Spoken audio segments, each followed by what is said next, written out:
কই গো ছোট্ট বন্ধুরা, চলে এলো তো তোমাদের গল্পমণি। আজকে দ্বিতীয় খণ্ড, গজেন্দ্র কুমার মিত্রের কৌতূহলের দ্বিতীয় খণ্ড। আজ সেই অলৌকিকতা প্রকাশ পেতে চলেছে। তাহলে চলো শুনি আমরা গল্পটা।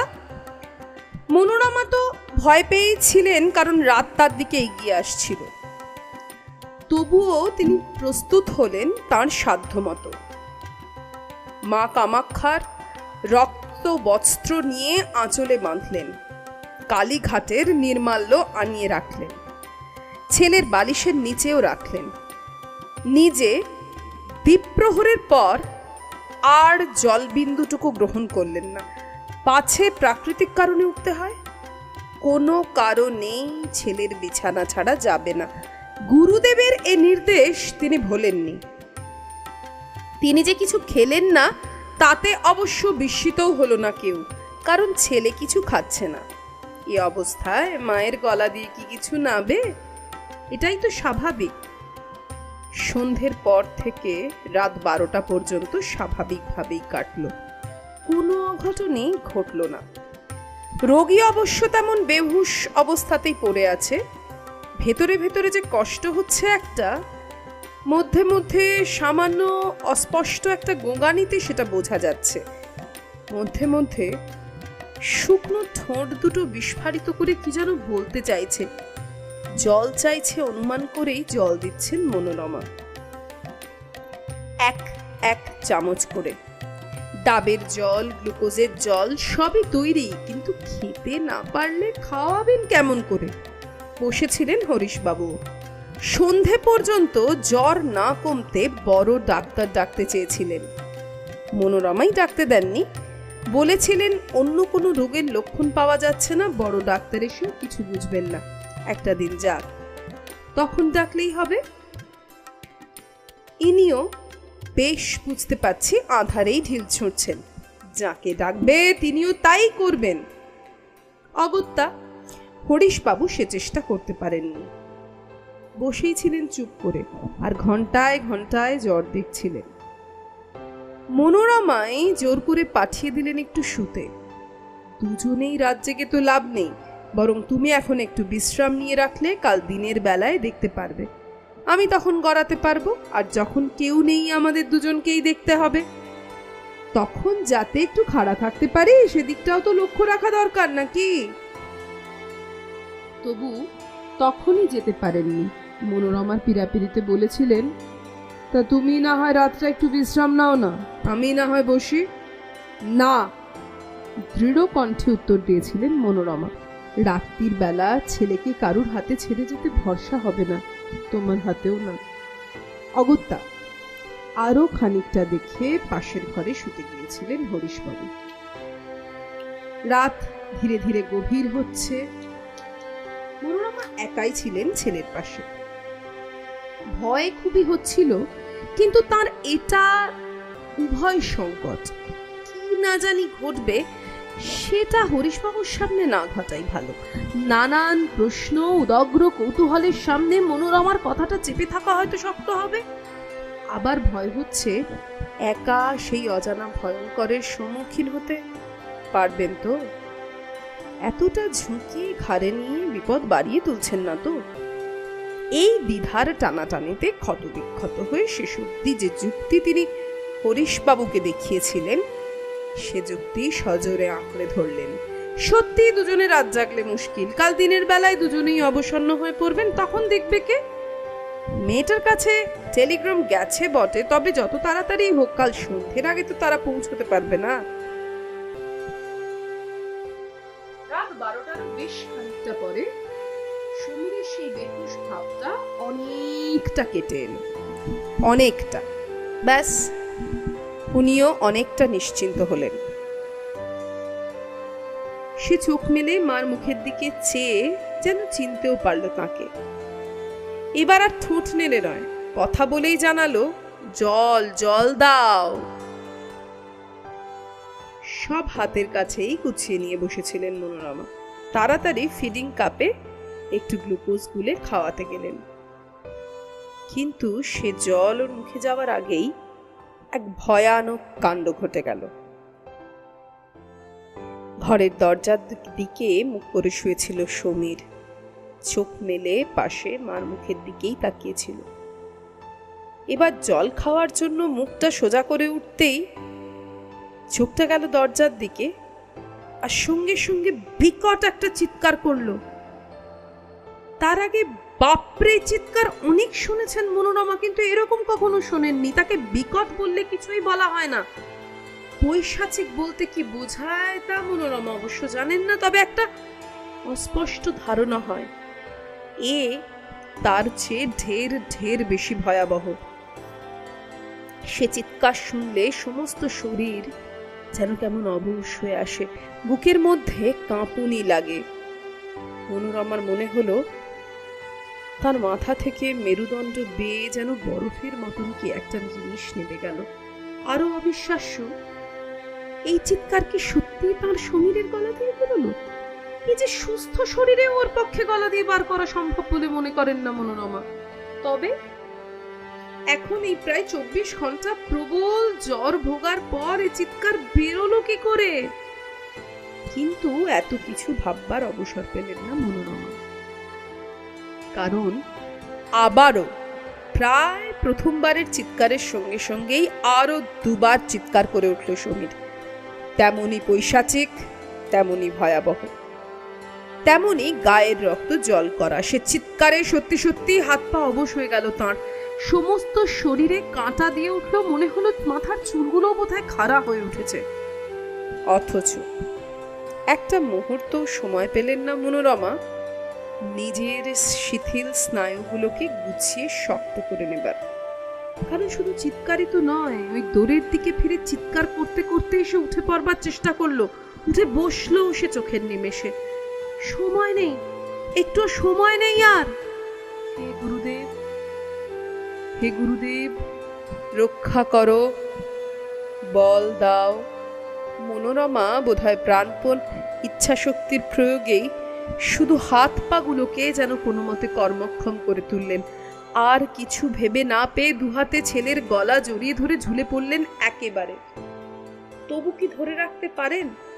একে জোয়ান ছেলে, তাই তখন যেন পাগল হয়ে উঠেছে, মত্ত হস্তির বল বলতে গেলে। পাগলের বল হাতির বল বলতেন মনোরমার বাবা। সেই কথাটা অত দুঃখের মধ্যেও মনে পড়ে গেল। পারতেন না হয়তো কিছুতেই, যদি না সেই বিকট চিৎকারে ঘুম ভেঙেও ঘর থেকে হরিশবাবু আর বাইরে থেকে কেষ্ট ঠাকুর ছুটে আসতো। ওরাও চেপে ধরল দুজনে, কিন্তু তবু যেন ধরে রাখা দায়। তেরে তেরে উঠে বারবার আর চিৎকার করতে থাকে। কেষ্ট চাকর দোরের বাইরেই বারান্দায় শুয়েছিল। ঘুম ভেঙে ভয় পেয়ে ভেতরে এসেছে। সে ভেজানো দোর খুলে আবার বন্ধ করবার তার অবসরও হয়নি, মনেও ছিল না। এখন সেই খোলা দোরের দিকে চেয়ে যেন চিৎকারের উগ্রতা ও ভয়াবহতা আরো বেড়ে গেল।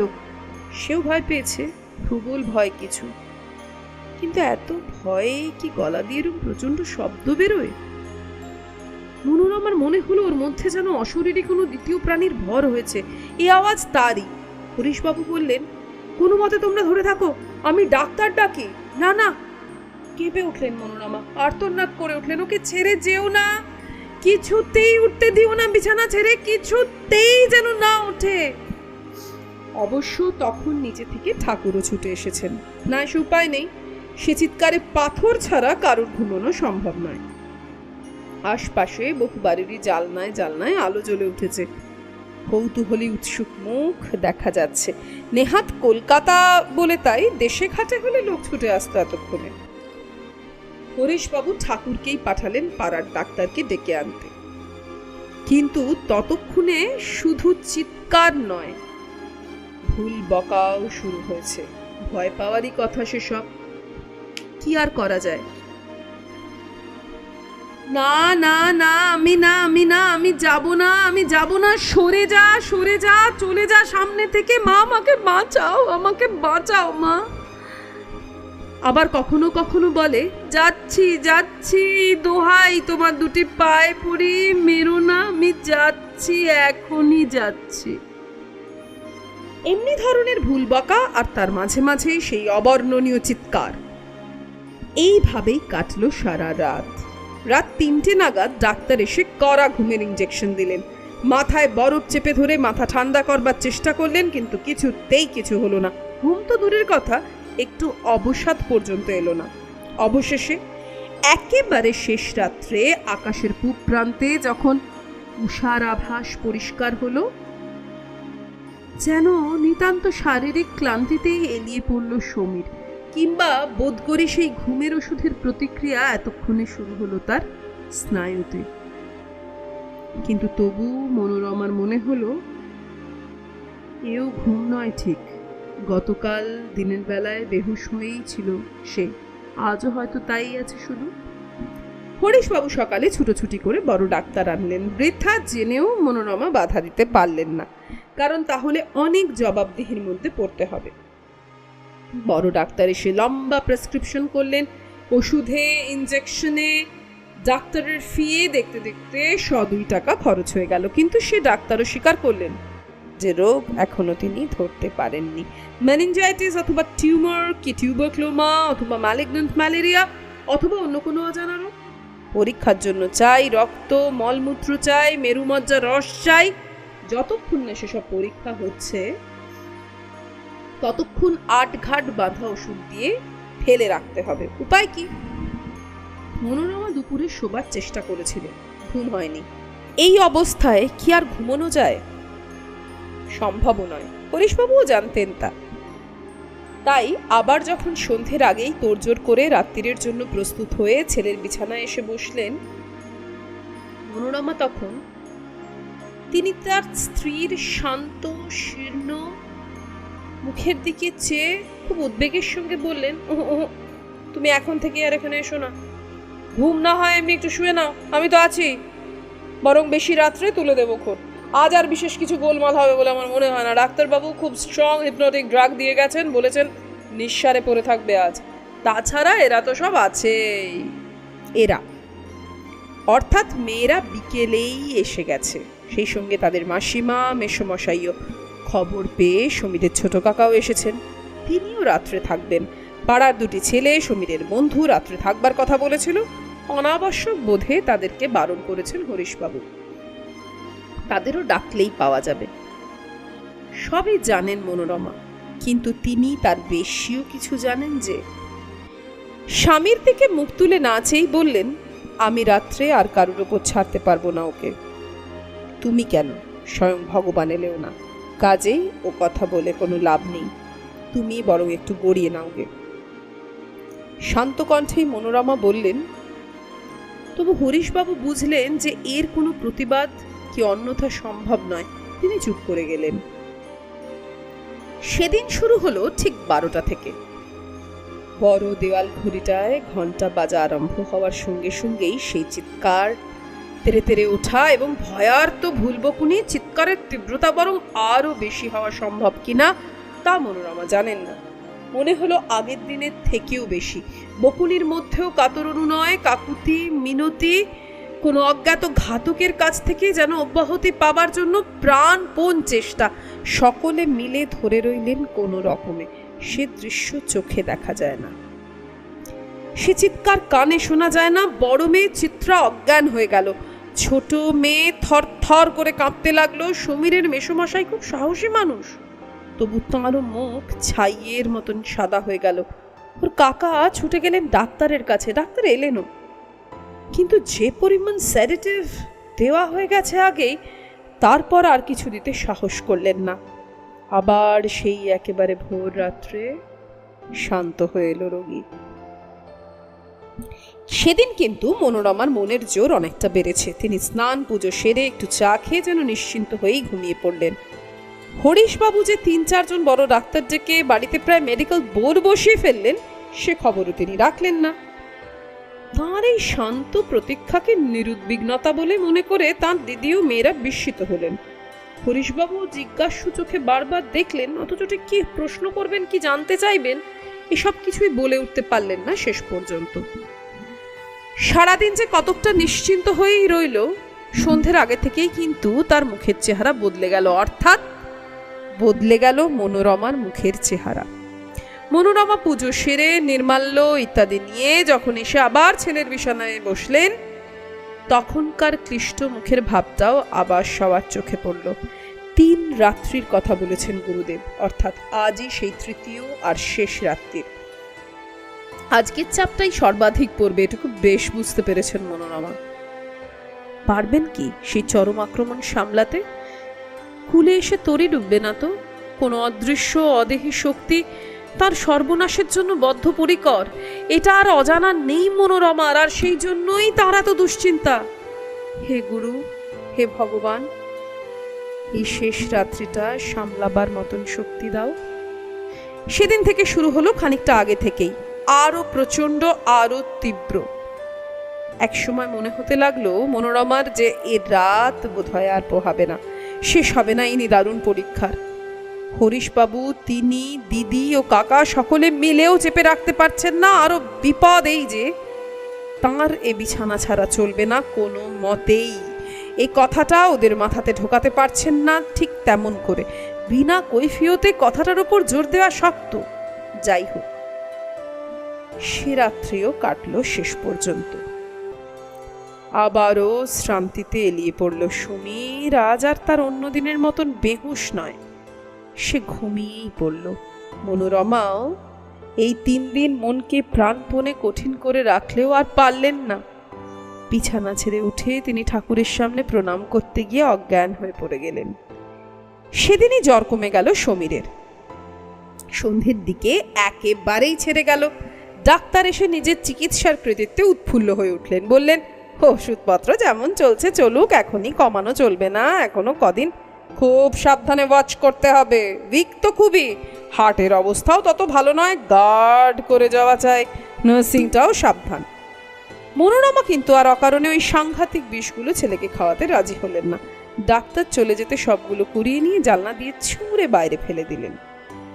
সকলে হাঁ হাঁ করে ওঠা সত্ত্বেও বললেন, ওদের দৌড় বুঝে নিয়েছি। কি অসুখ তাও বোঝেন না, কেন সারলো তাও জানেন না, বাহাদুরি নেবার বেলায় ঠিক আছে। গুরুর কৃপাতেই ওর জ্বর ছেড়েছে, তাঁর কৃপা থাকলেই ভালো হয়ে উঠবে। এই কদিন সাবধানে থেকে এসে ওইটাই মস্ত ভুল করে ফেললেন তিনি। আরো একটা ভুল করলেন, সেদিন আর সন্ধেবেলা ছেলের ধারে কাছেও গেলেন না। তার আচরণ এবং কথাবার্তাও একেবারে উদ্বেগহীন, নিশ্চিন্ত, অথচ সেটা আদেও স্বাভাবিক নয়। তার আচার আচরণ এবং কথাবার্তা কদিন ধরেই কেমন কেমন লাগছিল। আজ তো দস্তুর মতন বোঝাই যাচ্ছে না বলে মনে হলো। এই অসুখটার মূলে কিছু একটা রহস্য আছে, আর সে রহস্যের চাবি মনোরমার কাছেই। এই ভয়টা কদিন সমূহ দুশ্চিন্তা দুর্ভাবনার মধ্যে কতকটা চেহারাহীন অস্পষ্টভাবেই ছিল, এবার যেন স্পষ্ট হয়ে উঠল। বিপদ যত কমতে লাগলো, কৌতূহল তত বাড়তে লাগলো। কেন কেন কেন অবিরাম কতকগুলো কেন বর্ষিত হতে শুরু করলো চারিদিক থেকে। অন্তহীন প্রশ্ন ও কৈফিয়ত। অতি সাবধানে সেই প্রশ্নের সরজাল থেকে আত্মরক্ষা করতে হলো তাকে। তার চেয়েও বড় কথা, ছেলেকে রক্ষা করতে হলো। খুব কড়া শাসন করে দিয়েছেন মনোরমা। ছেলের কিরম অসুখ করেছিল তা যেন কেউ ঘুণাক্ষরেও তাকে প্রশ্ন না করে বা না জানিয়েই রাখে। সেরকম বাঁকা মন্তব্য যদি কেউ করে, বিশেষত দিদি জামাইবাবু, তারা যেন নিজেদের মতন চলে যেতেই পারেন। দিদি জামাইবাবু অপমানিত হয়েই অকৃতজ্ঞ বলে মনোরমাকে গাল দিতেও কসুর করলেন না। নিরুপায় মনোরমার এ যেন পড়ে মার খাওয়া, যাকে বলে কিল খেয়ে কিল চুরি করা। কথাটা যদি আর একজনকেও অন্তত জানাতে পারতেন, পরামর্শ করতে পারতেন কারুর সঙ্গে, তাহলে ওই দুঃসহ বোঝাটা অনেকখানি হালকা বোধ হতো। সবচেয়ে যদি অন্তত ছেলের বাবাকেও খুলে বলতে পারতেন কথাটা, সেইখানেই যে হয়েছে ওর বেশি বিপদ। তাকে সামলানো, তার অভিমানকে শান্ত করাটাই সর্বাধিক কঠিন কাজ হয়ে উঠেছে। মাঝে মাঝে ধৈর্য রক্ষা করা কঠিন হয়ে ওঠে। দুজনেই বিরক্তি সীমা লঙ্ঘন করে একটি ইতর চেহারা নিয়ে প্রকাশ পায় সেটা। তবু মনোরমা দাঁতে দাঁত চেপে সহ্য করেন সব। সহজ সরল উত্তরটা বারবার ঠোঁটের কাছে এসেও ফিরে যায়, কিছুতেই খুলে বলতে পারেন না। কিন্তু কৌতূহল তাঁর তো বড় কম নয়। তিনিও তো সবটা জানেন না। গুরুদেব যা বলে গেছেন তাই হয়েছে, এইটুকু শুধু জানা আছে, কিন্তু তার কি হয়েছে তার কিছুই তিনি জানেন না আজও। কি দেখেছিল সমীর? কি দেখে এত ভয় পেয়েছিল? কার কাছেই বা এত কাকুতি মিনতি করছিল? কেন? সে কি কোনো আত্মা, অশরীরী বিদেহী কোনো শক্তি, ভূত প্রেত বা পিশাচ কেউ, অথবা অন্য কোনো দেবতাকে দেখেছিল? সত্যবানের মতন সাক্ষাৎ যমদূতকেই চোখে দেখতে পেয়েছিল নাকি? প্রতিদিন এই প্রশ্নগুলো প্রাণপণে বুকের মধ্যে চেপে রাখতে হয় মনোরমাকে, কৌতূহলের সঙ্গে লড়াই করতে হয়। এমনি করেই দিন, সপ্তাহ, মাস কেটে যায় কয়েকটা। স্মৃতি ঝাপসা হয়ে এসেছে মনের মধ্যে, আর তার সঙ্গে উগ্রতাটাও কমে যাচ্ছে ভয়ের। ক্রমে ক্রমে সবটাই কেমন অবিশ্বাস্য বলে মনে হচ্ছিল। মনে হয় যতটা তখন মনে হয়েছিল অতটা কিছু নয়। গুরুদেব সত্যি এসেছিলেন কিনা এক এক সময় সে সম্বন্ধেও একটু সূক্ষ্ম সন্দেহ দেখা দেয় মনের মধ্যে। এদিকে ছেলে সম্পূর্ণ সেরে উঠেছে, আগের মতোই খেলাধুলো করছে, ইতিমধ্যে পরীক্ষা দিয়ে কি একটা ভালো সরকারি চাকরিও পেয়েছে। হরিশবাবু চারিদিকে পাত্রী খুঁজছেন, সেটাও তার অজানা নেই। তাতে কোনো আপত্তি আছে বলেও মনে হয় না। এক কথায় স্বাস্থ্যে, আনন্দে, উৎসাহে, আশায় সে টলমল করছে যেন। একটা অপরিসীম প্রাণ প্রাচুর্য তার দেহের পাত্র উপচে নিরন্তর যেন চারিদিকে বিকরিত হচ্ছে। আর এই অভিজ্ঞতা, তার এই শরীরের বিকিরণ যেন চারপাশের মানুষকে শুদ্ধ প্রাণ চঞ্চল করে তুলেছে। আজ তার দিকে চাইলে সেদিনের কথাটা কিছুতেই বিশ্বাস হতে চায় না। অসুখটা ঠিকই, সেটা অস্বীকার করার উপায় নেই, কিন্তু তার মূলে কোনো অলৌকিক কারণ আছে কিনা সে সম্বন্ধেও এরই মধ্যে মনের কোথাও একটা দ্বিধা দেখা দিয়েছে। এই দ্বিধা আর সংশয়ের মধ্যেই একটা কাজহীন অলস অবসরের সুযোগে কথাটা কখন উঠে পড়েছিল তা তো বুঝতেও পারেননি মনোরমা। কথায় কথায় বলে ফেলেছিলেন, ওহ, সেদিন যা গিয়েছে আমাদের, অতি বড় শত্রুরও যেন অমর না হয়। অবিশ্বাসে ভুরুটা কুঁচকে ওঠে সমীরের। সে ওর কোলের মধ্যে এলিয়ে পড়ে, বলে, যা, এত অসুখ করেছিল আমার? কই, আমার তো মনে পড়ে না। তোমার আর মনে থাকবে কি করে বলো? তোমার কি হুঁশপব্য কিছু ছিল? প্রবল জ্বর, অজ্ঞান, অচৈতন্য হয়ে পড়ে আছো, ভুল বকছো, বিকট চিৎকার করছো। 12টা বাজলো তো আর রক্ষে নেই, তুলোরাম খেলারাম দেখিয়ে দিলে এক্কেবারে। বাবা, এমন কাণ্ড! কই, কখনো বলনি তো। আচ্ছা, 12টা বাজলে কি হতো মা? আর কি হবে, বিকট চিৎকার শুরু করে দিতে আর তেরে তেরে উঠতে। সে যে কি আশ্চর্য কাণ্ড, আমরা 5 জনে তোমাকে ধরে রাখতে পারতাম না। আশ্চর্য, এসব কিছুই আমার মনে পড়ে না জানো, কিছুই মনে পড়ে না। দরজার দিকে ওভাবে তাকিয়ে চেঁচিয়ে উঠতিস আর ভুল বকতিস, কিচ্ছু মনে নেই? কাউকে দেখতিস কিনা, কিংবা আর কিছু হতো কিনা মনে নেই একটু? দরজার দিকে চেয়ে কাকে দেখতাম? দাঁড়া দাঁড়া, ঝাপসা ঝাপসা যেন মনে আসছে। তারপরই চিৎকার করে উঠল একটা, সেই চিৎকার বুকের রক্ত জল করা ভয়াবহ পৈশাচিক আওয়াজ একটা, সেই অসুখের রাতের মতন। নিমেষে যেন মুখ চোখের চেহারাও পাল্টে গেল। চোখ দুটো হয়ে উঠল করমচার মতন লাল, মুখের ভাবটাও উদ্ভ্রান্ত, চুলগুলো খাড়া হয়ে উঠেছে মাথার। এমন খাড়া চোখে না দেখলে বিশ্বাস করা শক্ত অমন নরম ঢেউ খেলানো চুলের এরম পরিণাম হতে পারে। প্রথমবারের চিৎকারের রেশ মেলাতে না মেলাতেই আর একটা তেমনই ভয়ঙ্কর, তেমনই সাংঘাতিক চিৎকার। এটা এতটাই আকস্মিক, এতটাই অপ্রত্যাশিত যে মনোরমা খানিকক্ষণ বিহ্বল হয়ে বসে রইলেন। কি করবেন, কি করা উচিত কিছুই ভেবে পেলেন না কয়েক মুহূর্ত। আর তারই মধ্যে দ্বিতীয়বারের চিৎকারের সঙ্গে সঙ্গে লাফিয়ে তেরে উঠে বোধহয় বাইরে যাবার চেষ্টা করতে গিয়ে অকস্মাৎ অজ্ঞান হয়ে পড়ে গেল সমীর। কাঠের মতন হয়ে গেল দেখতে দেখতে।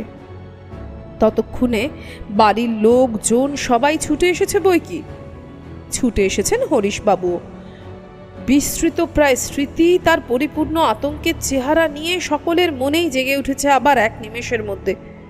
ছুটে এসে ছেলেকে তুলতে গিয়েই আবার ফেলে দিলেন হরিশবাবু। এবার চিৎকারের পালা তাঁর। আর এ চিৎকার সহজে থামবেও না। বোধহয় এই জীবনেও নয়। সমীরের ওই কাঠের মতন দেহটায় শুধু যে জ্ঞানের লক্ষণ নেই তা নয়, প্রাণের লক্ষণও কিন্তু আর নেই। তাহলে কৌতূহল বা আগে কি হয়েছে সেটা জানানোর চেষ্টা করে মনোরমা তার সন্তান হারালেন। আজকে আমাদের গল্প এখানেই শেষ হলো। আজকে ডায়েট টিপস নয়, এখানে যেমন গুরুর আদেশে মনোরমা তার ছেলেকে ফিরিয়ে আনতে সক্ষম হলেও পরে হারাতে হলো অন্য লোকের কথায় বা নিজের দোষে, ঠিক সেইভাবেই ডায়েট যদি কেউ গুগল বা অন্যান্য প্ল্যাটফর্ম দেখে ফলো করেন, তার নিজের শরীরের অবস্থা না জেনেই, কোনো প্রপার ডায়েটিশিয়ানের পরামর্শ না নিয়েই, তাহলে কিন্তু নিজেদেরও এরকম বিপদ ঘটতে পারে। তাই প্লিজ নিজেদের শরীরের অবস্থা বুঝে ডায়েটিশিয়ানের পরামর্শ নিয়েই প্রপার ডায়েট করুন। ভালো থাকবেন, সুস্থ থাকবেন, আরও গল্প শুনবেন, চ্যানেলটাকে সাবস্ক্রাইব করে এগিয়ে নিয়ে যেতে সাহায্য করবেন।